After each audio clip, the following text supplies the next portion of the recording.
श्री कृष्ण गोविंद हरे मुरारे, हे नाथ नारायण वासुदेव। श्री कृष्ण गोविंद हरे मुरारे, हे नाथ नारायण वासुदेव। श्री कृष्ण गोविंद हरे मुरारे, हे नाथ नारायण वासुदेव। श्री कृष्ण गोविंद हरे मुरारे, हे नाथ नारायण वासुदेव। श्री कृष्ण गोविंद हरे मुरारे, हे नाथ नारायण वासुदेव। श्री कृष्ण गोविंद हरे मुरारे, हे नाथ नारायण वासुदेव। श्री कृष्ण गोविंद हरे मुरारे, हे नाथ नारायण वासुदेव। श्री कृष्ण गोविंद हरे मुरारे, हे नाथ नारायण वासुदेव। श्री कृष्ण गोविंद हरे मुरारे, हे नाथ नारायण वासुदेव। श्री कृष्ण गोविंद हरे मुरारे, हे नाथ नारायण वासुदेव। बोलिए श्री कृष्णचंद्र भगवान की। भगवान परात्पर पुरुषोत्तम भक्तवांशाकल्पतरु परमात्मा श्री कृष्ण प्रपन्न अर्जुन से कहते हैं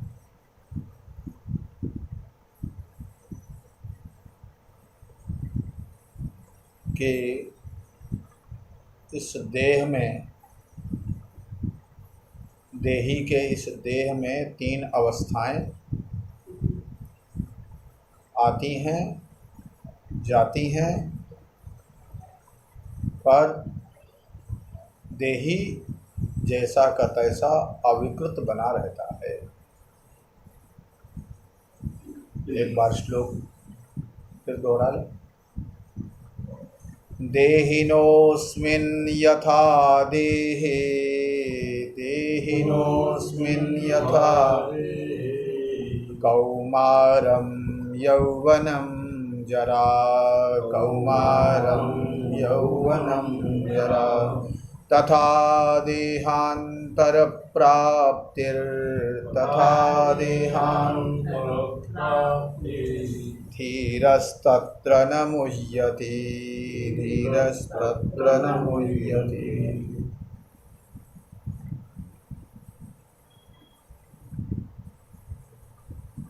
इस श्लोक की व्याख्या करते हुए भगवान भाष्यकार श्री आद्य शंकराचार्य जी महाराज कहते हैं, तिस्रो अवस्था अन्योन्य विलक्षणा तासां प्रथमा अवस्था नाशे न नाशः, द्वितीया अवस्थोपजनने नोपजननम् आत्मना। तीसरो अवस्था, तीन अवस्थाएं देही की, तीन अवस्थाएं देही के इस देह की होती हैं।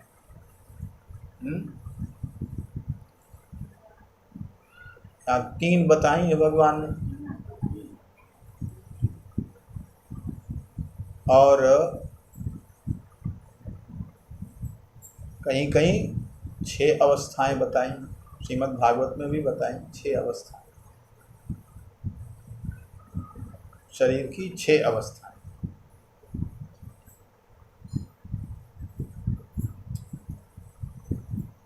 प्रहलाद जी कहते हैं, जन्माद्या सडिमे भावा दृष्टा देहस्य नात्मनः फलानामिव वृक्षस्य कालेनेश्वर मूर्तिना।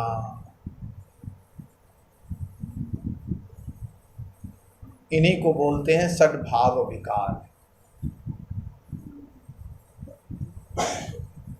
ये सद्भाव विकार, 6 भाव विकार शरीर के होते हैं।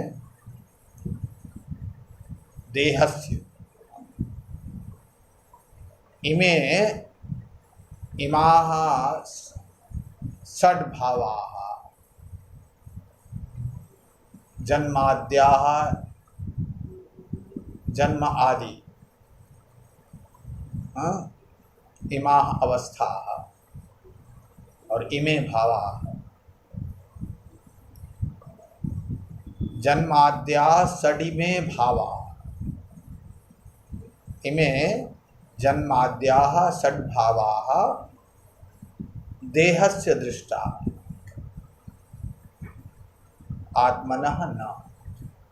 प्रहलाद जी कहते हैं, श्रीमद् भागवत के 7वें स्कंद में प्रहलाद जी कहते हैं, जन्म आदि ये जो 6 भाव विकार हैं, ये देह के देखे जाते हैं।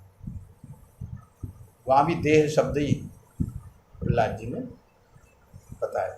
देहस्य,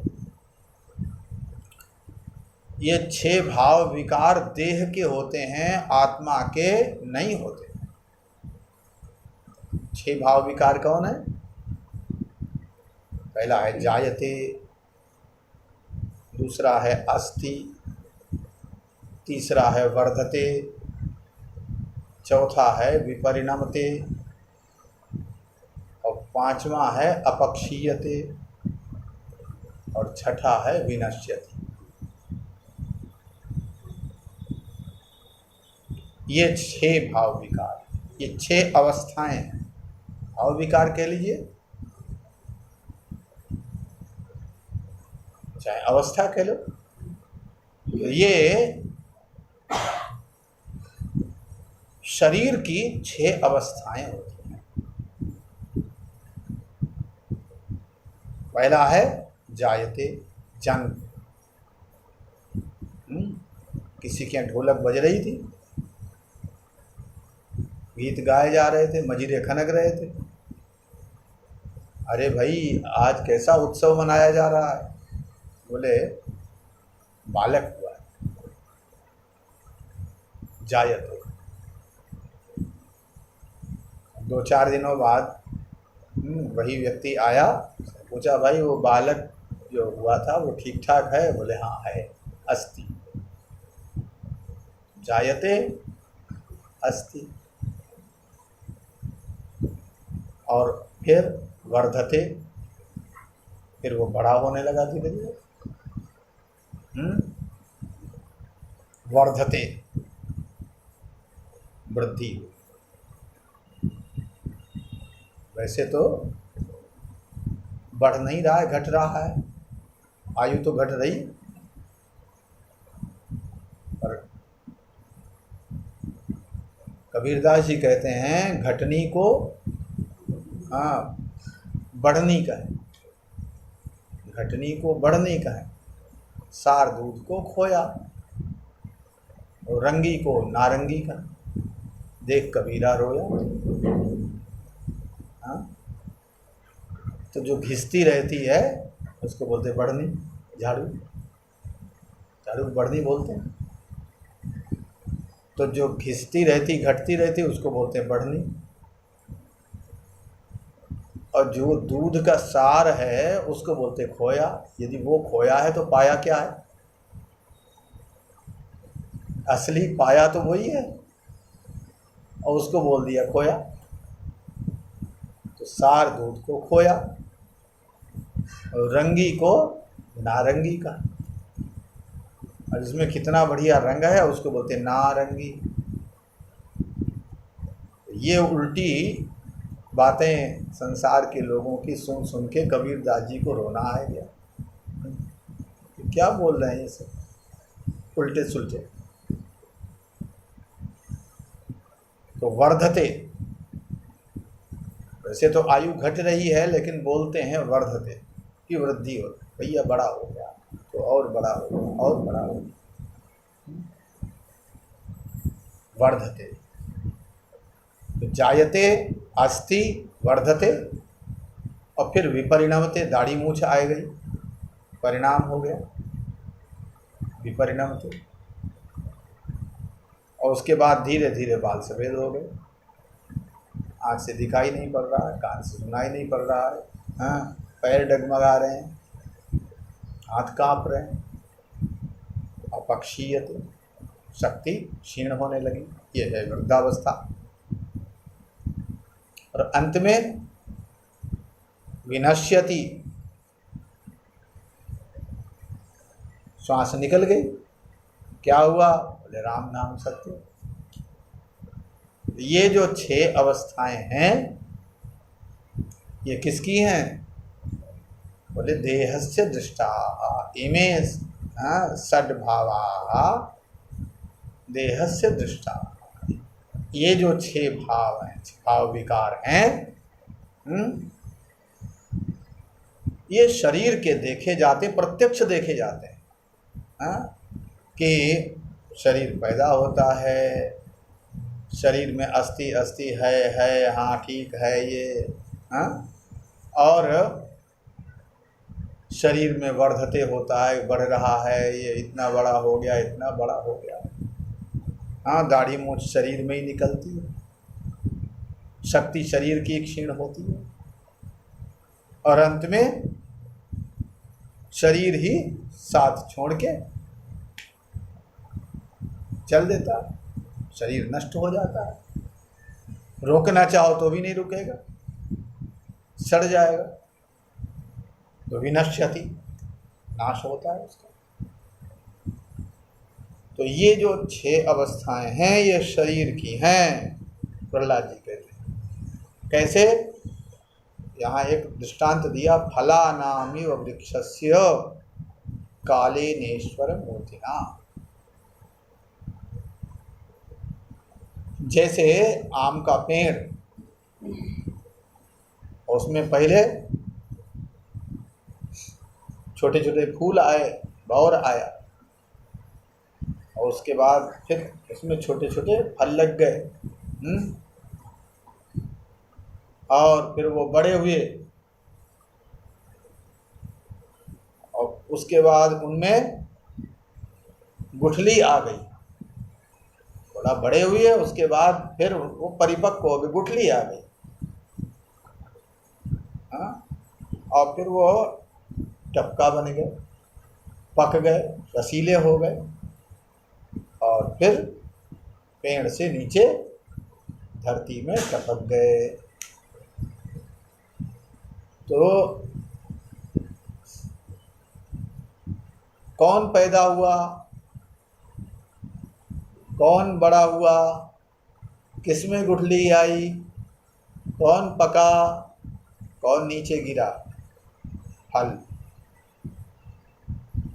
और पेड़ जैसा का तैसा खड़ा, फिर अगले साल उनमें आवेंगे फल, हाँ, फिर वो बड़े होंगे, फिर पकेंगे, फिर नीचे गिरेंगे, फिर तीसरे साल, ऐसे ही पेड़ वैसा का वैसा खड़ा रहता है, और उसमें बौर आता है, और उसमें फल छोटे छोटे लगते हैं, फिर बढ़ते हैं, फिर बड़े होते हैं, और पकते हैं, और नीचे गिर जाते हैं। पेड़ में कोई विकार नहीं होता, वो वैसा का वैसा रहता है। इसी प्रकार देही का जो ये देह है, शरीर, इसमें, इस शरीर में ये शरीर उत्पन्न होता है, इसकी जायते जन्म अवस्था होती है, और इसकी अस्ति वर्धते विपरिणमते अपक्षीयते विनश्यति, ये छहों अवस्था इस शरीर की होती है, देही आत्मा की नहीं होती है, वो अविकृत बना रहता है। ये यहाँ प्रहलाद जी ने विनाश को भी, मृत्यु को भी एक अवस्था के ही अंतर्गत ले लिया। भगवान ने तो यहाँ तीन ही अवस्थाएं ली।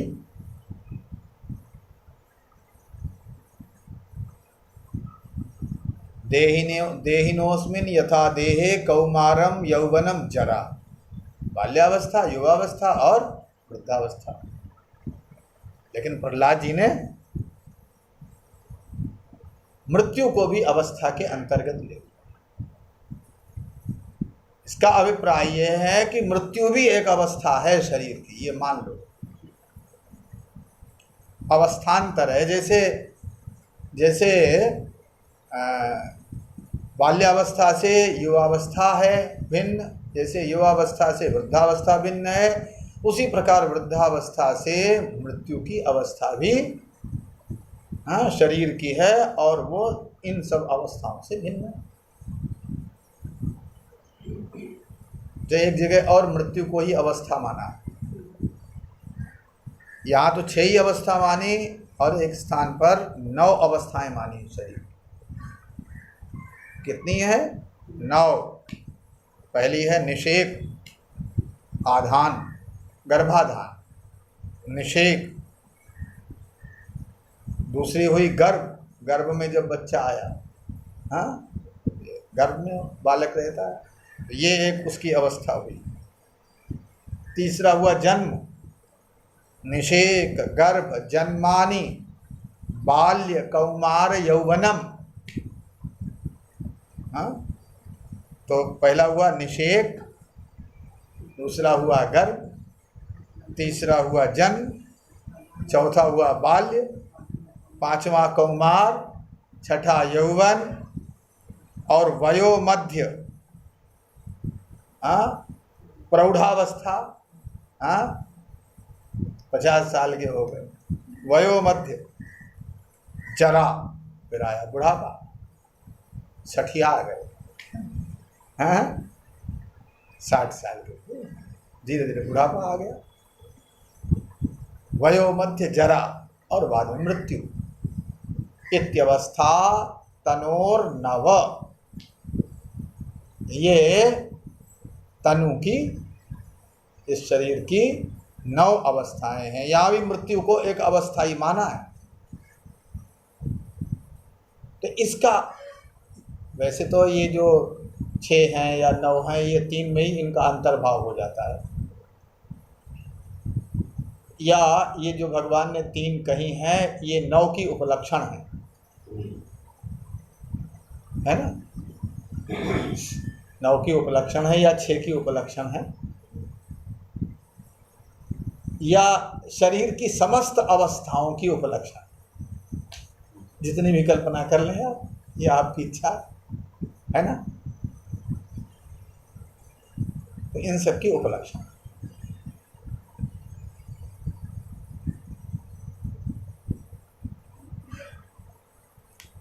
ये जो अवस्थाएं हैं, ये किसकी हैं? बोले ये सब इत्यवस्था तनोर नव, तनु की हैं।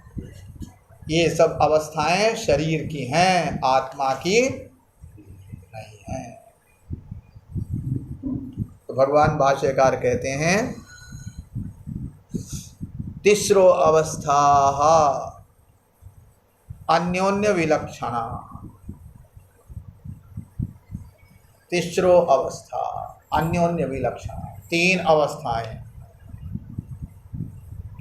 और तीनों अवस्थाएं बाल्य, कौमार, वो कौमार और यौवन और वृद्धावस्था, जरा, ये जो 3 अवस्थाएं हैं, ये एक दूसरे से विलक्षण है।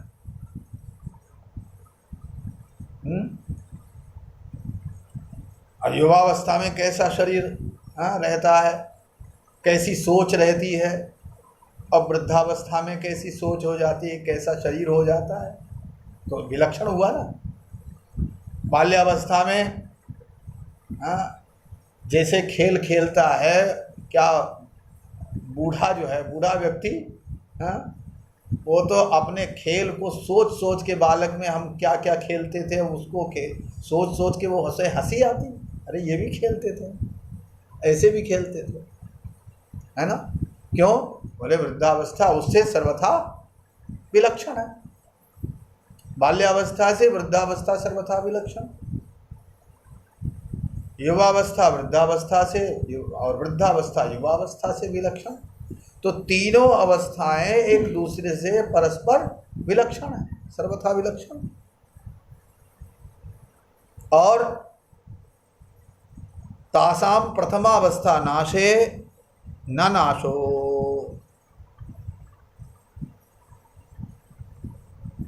अब ये जो अवस्थाएं हैं, तीनों विलक्षण विलक्षण अवस्थाएं, पहली अवस्था का नाश हो गया तो पहली अवस्था के नाश से आत्मा का नाश नहीं होता, ये भगवान भाष्यकार कह रहे हैं, आद्य शंकराचार्य महाराज।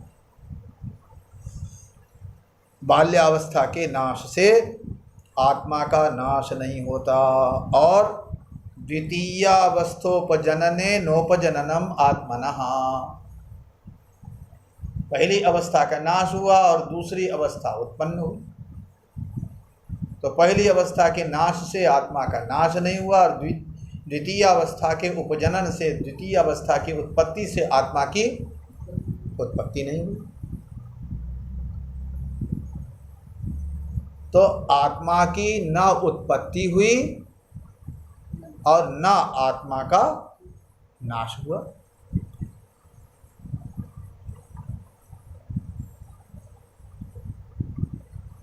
तर्हि अविक्रियस्यैव द्वितीय तृतीयावस्था प्राप्ति ही आत्मनो दृष्टा। तर्हि अविक्रियस्यैव, वो जो आत्मा है वो अविकारी रहता हुआ ही दोनों, पहली दूसरी तीसरी समस्त अवस्थाओं को प्राप्त करता है। वो अविक्रिय बना रहता है, शरीर में अवस्थाएं आती जाती, शरीर बूढ़ा होता है, बालक होता है, युवा होता है,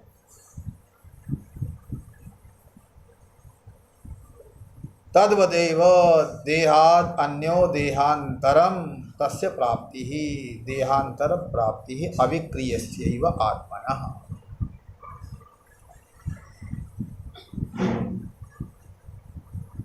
कुमारावस्था, कुमारयन्ति खेलन्ति इति कुमारा, जो खेलते हैं क्रीड़ा करते हैं वो कुमारावस्था।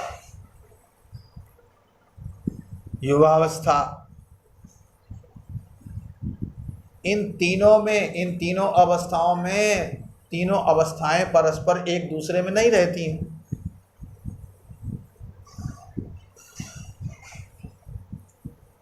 परंतु तीनों अवस्थाओं का अनुभव करने वाला देही आत्मा इन तीनों अवस्थाओं में बना रहता है। उसकी सत्ता इन तीनों अवस्थाओं में बनी रहती है, क्योंकि वही देही, वही अनुभविता वृद्धावस्था में बैठ के अपने पौत्रों को और अपने बालक को, अपने पुत्र को, पौत्र को, अपने बच्चों को बताता है, हम ऐसे दौड़ते थे, हमें कोई पकड़ नहीं पाता था,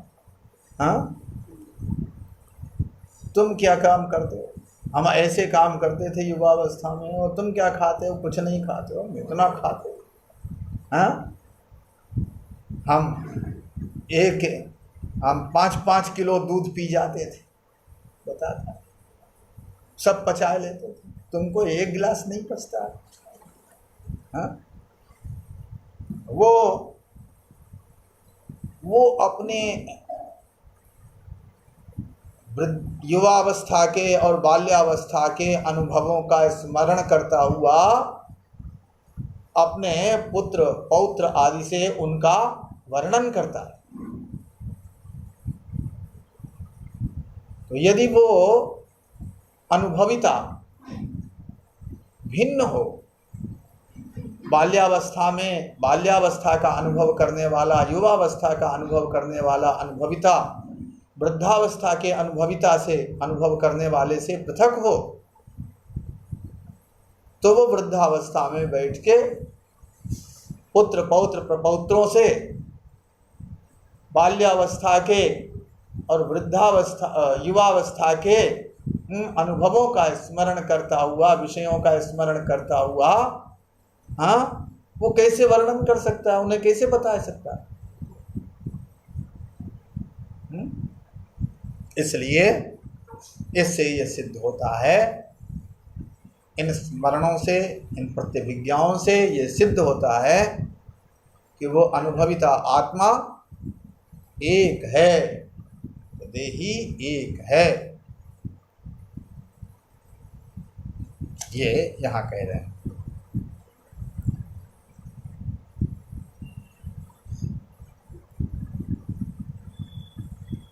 तो भगवान आदि शंकराचार्य जी महाराज कहते हैं, तद्वदेव देहाद अन्यो देहांतरम तस्य प्राप्ति ही। उसी प्रकार देह से अन्य देहांतर की प्राप्ति किसे होती है? अविक्रियस्यैव आत्मनः, अविकारी आत्मा को ही देहांतर की प्राप्ति होती है। और उस देहांतर की प्राप्ति में वो अविकारी का अविकारी ही बना रहता है, उसमें कोई विकार नहीं होता, वो वैसा का वैसा बना।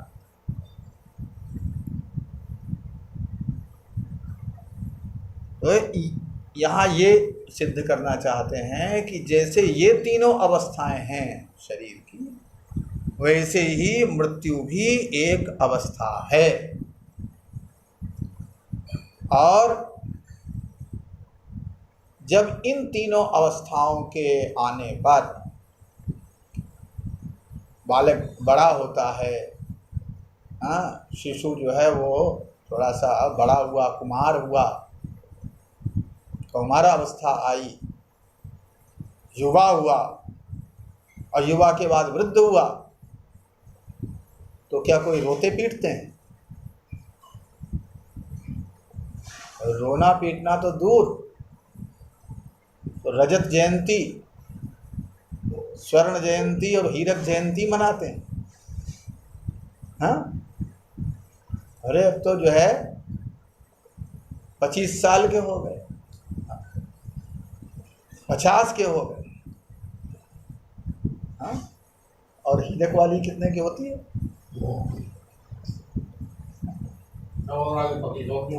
25 और जोड़ 75 की। उसके बाद तो फिर तो वो उत्सव वो भी उत्सव मनाते। क्यों? आपने जब यात्रा होती तो बाजे बजते नहीं देखे क्या? जब वृद्ध होता है, वृद्ध की मृत्यु होती है, तो खूब मखाने बरसाते हैं और फूल बरसाते हैं और खूब बाजा बजाते हैं, नगाड़े बजाते हुए उसे ले जाते हैं, उत्सव ही मनाते हैं ना, वो भी तो उत्सव ही है। हाँ? तो ये कहते हैं, क्या बोल रहे थे? हाँ, तो तीनों अवस्थाओं के परिवर्तन में शोक कोई नहीं करता। बाल्य से युवा और युवा से वृद्ध होने में परिजन शोक नहीं करते। तो जैसे बालक से युवा होने में, युवा से वृद्ध होने में परिजन शोक नहीं करते, उसी प्रकार शरीर की जब मृत्यु भी एक अवस्था ही है, देहांतर प्राप्ति भी एक अवस्था है, तो फिर शोक क्यों कर रहे हो? ये यहां पर भगवान कह रहे हैं। तो यहां शोक की बात क्या है?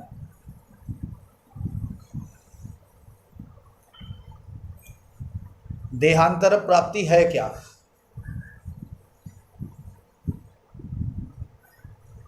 देहांतर प्राप्ति क्या है? अच्छा, देह क्या है?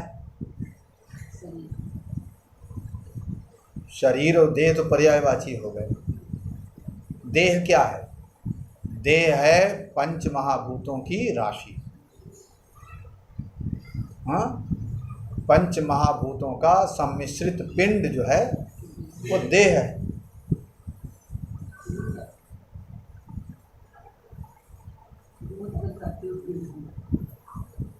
तो सम्मिश्रित पिंड हो गया देह, और वो जो सम्मिश्रित पिंड देह है उसमें पांच महाभूत हैं, पृथ्वी है, जल है, तेज है, वायु है और आकाश है। इन पांचों महाभूतों में से कौन सा ऐसा महाभूत है जिसकी मृत्यु हो जाती है? पृथ्वी मर गई कि जल मर गया कि तेज मर गया कि वायु की मृत्यु हो गई कि आकाश की मृत्यु हुई? किसकी मृत्यु हुई? मृत्यु तो किसी की नहीं हुई।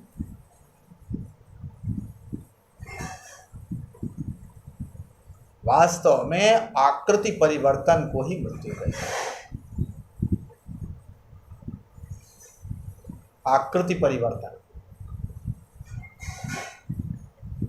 आकृति परिवर्तन को ऐसे समझें जैसे सुनार जो होता है ना, उसके पास सोना था, सोने की सोने का बिस्किट था, और उसने उसे एक आकृति दे दी। उसने उसको कंगन बना दिया और आप उन कंगनों को ले आए और वो पहनने लगे, और पहनते पहनते मन भर गया। हाँ, और जब पहनते पहनते और मन ऊब गया, भाई ये हटाओ कंगन, अब नए लाएंगे, और वो जाए के कंगन सुनार को बेच आए। अब आपने तो बदले में दूसरे कंगन, दूसरी डिजाइन के, दूसरे ढंग के ले लिए, और उस सुनार ने उस सोने को गला दिया। फिर वो पिंड बन गया उसका। अब की बार उसने बढ़िया सी झुमकी बनाई दी उसमें, अब झुमकी की आकृति बन गई। और उसके बाद कोई ले गया और उसने लौटा दी, फिर उसने गला के और उसमें कई अंगूठियों की आकृति बना दी। तो सोना तो वही का वही है, वो स्वर्णकार उसे गला के कभी कुंडल बना देता है, कभी झुमकी बना देता है, उसे उसी सोने को कभी कंगन की आकृति दे देता है। वास्तव में आकृति का परिवर्तन मात्र ही होता है, उसमें सोना वैसा का वैसा ही बना रहता है। हाँ? इसी प्रकार यहाँ पंच महाभूतों में से किसी महाभूत की मृत्यु नहीं होती है। केवल जो पिंड, पंच महाभूतों का सम्मिश्रित पिंड, जो अभी मनुष्य के रूप में दिख रहा था, वही पिंड पशु के रूप में दिखने लगा।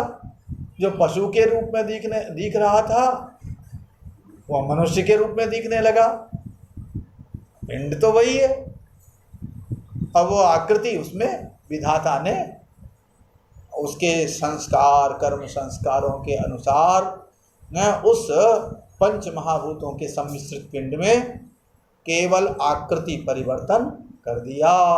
और जो आकृति का परिवर्तन, नई आकृति का परिवर्तन किया, और वो जो देही था उसने नई आकृति को जैसे ही स्वीकृति दी, ये मैं, ये मेरा, वो हो गया जन्म। हाँ, नई आकृति में मैं मेरे के भाव की स्वीकृति को जन्म कहते हैं। हाँ, ये जो है विशेष बात है। और पंच महाभूतों के सम्मिश्रित पिंड में गढ़ी गई विधाता के द्वारा, कर्म संस्कारों के अनुसार गढ़ी गई पुरानी आकृति को मैं मेरेपन का जो त्याग हो जाता है, तो त्याग दिया। अब मैं, और ये मैं नहीं, ये मेरा नहीं। हाँ, तो अस्वीकृति जो है ना, भावांतर की प्राप्ति जन्म हो गई, और पूर्व भाव की अस्वीकृति ये हो गया, ये मृत्यु हो गई।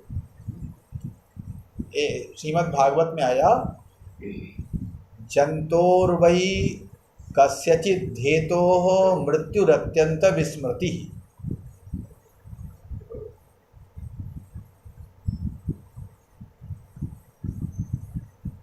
जंतोर्वै कस्यचित् धेतोः मृत्युरत्यंत विस्मृति। मृत्यु क्या है?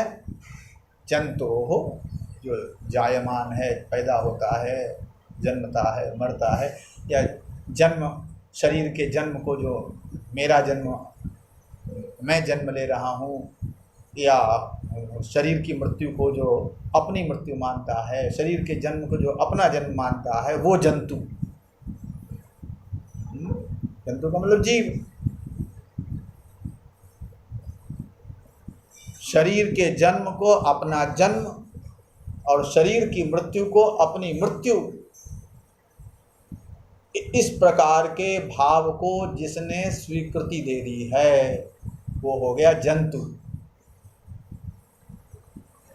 और वो जो जंतु है, जंतोर्वै कस्यचित् धेतो, वो किसी हेतु के कारण, किसी हेतु से। कौन सा हेतु? बोले अज्ञान। और अज्ञान के कारण हुए कर्म, और उन कर्मों से बने संस्कार। हाँ? और वो संस्कार जिन्हें प्रारब्ध कहा जाता है, जो इस शरीर के प्रारंभक कर्म हैं, और प्रारंभक कर्म है वही प्रारब्ध हैं, जिन्होंने शरीर का प्रारंभ किया। तो वो जो प्रारंभक कर्म हैं, प्रारंभक कर्म संस्कार हैं हमारे भीतर जमे हुए अंतःकरण में, और उन प्रारंभक कर्मों के समाप्त होते ही मृत्युरत्यंत विस्मृति ही, अत्यंत विस्मृति ही, इस शरीर का और इस स्थूल शरीर का सर्वथा विस्मरण हो जाना, से भूल गया। अब तक कहता ये मैं, ये मेरा, और भूल गया, विस्मरण हो गया। हाँ, और बस। तो इस भाव की विस्मृति, ये जो शरीर है इसकी विस्मृति हो गई, और देहांतर की स्वीकृति, इसकी विस्मृति और उसकी स्वीकृति। कैसे? जैसे तृण जलुका होती है। हाँ, तृणजटुका समझते हैं? नहीं, तिनके वाली जोंक होती है, घास वाली। एक होती पानी वाली जोंक, एक तिनके वाली जोंक, घास पर होती है। तो वो क्या करती है, वो पहले दूसरे तिनके पर अपने पैरों को जमाए लेती है, अगले वाले पैरों को जमाए लेती है, और फिर पीछे वाले तिनके को छोड़ देती है। हम लोग भी पहले आगे पैर रखते हैं, आगे जो जमीन है वहाँ पैर जमाए लेते हैं, तब पीछे वाला पैर हटाते है ना। ऐसे ही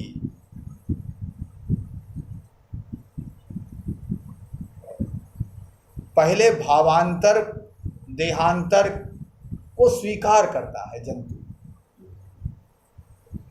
उसको स्वीकार कर लिया, वो पहले ही कर्म संस्कार जो हैं शरीर परित्याग के समय वैसे ही भाव उत्पन्न कर देते हैं उसको।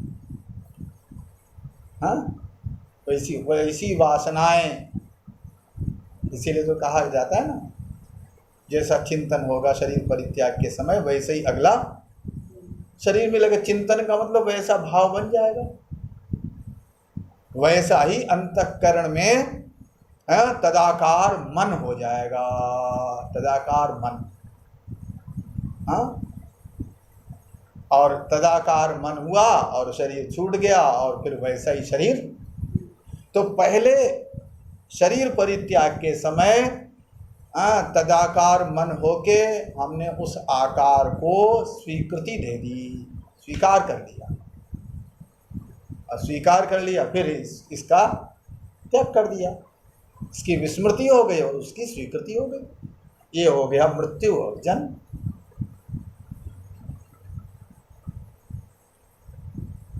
ये यहाँ पर मृत्यु और जन्म के विषय में बताया श्रीमद् भागवत में।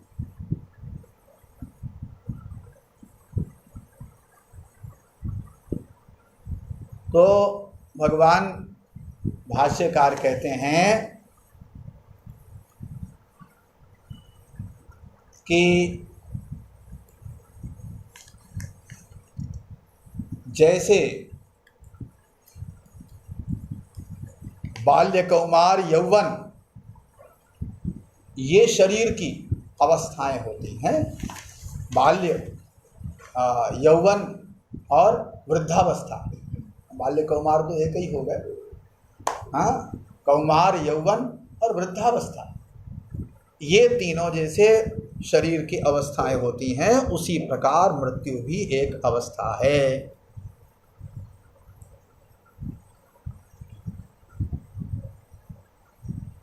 यहाँ श्रीधर स्वामी कहते हैं, जीवस्य यथा अस्मिन् स्थूल देहे कौमाराद्यवस्था देह निबंधना एव न तो स्वतः। इस स्थूल शरीर में कौमारादि अवस्था देह निबंधना, देह को प्राप्त होती है, या देह के कारण, देह रूप उपाधि के कारण देह को मैं मेरा मानने के कारण ये जो देही है ये अपने को कुमार, युवा और वृद्ध समझता है। स्वाभाविक रूप में, वास्तविक रूप में ना ये बाल है, ना युवा है, और ना ये वृद्ध है, ये कहते हैं।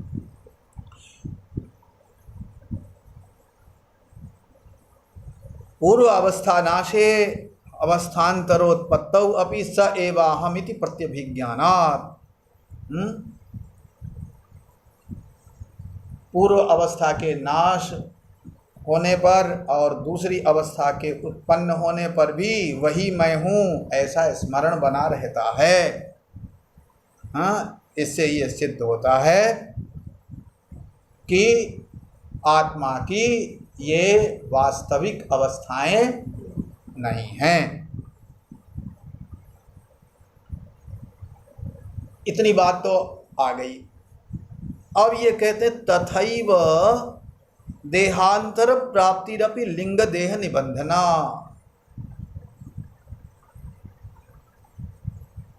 जैसे ये जो देही है, स्थूल देह में मैं और मेरा मानने के कारण, स्थूल देह में अहम ममाभिमान होने के कारण मैं युवा, मैं वृद्ध ये मानता है। इसी प्रकार लिंग शरीर को भी, सूक्ष्म शरीर को मैं मेरा मानने के कारण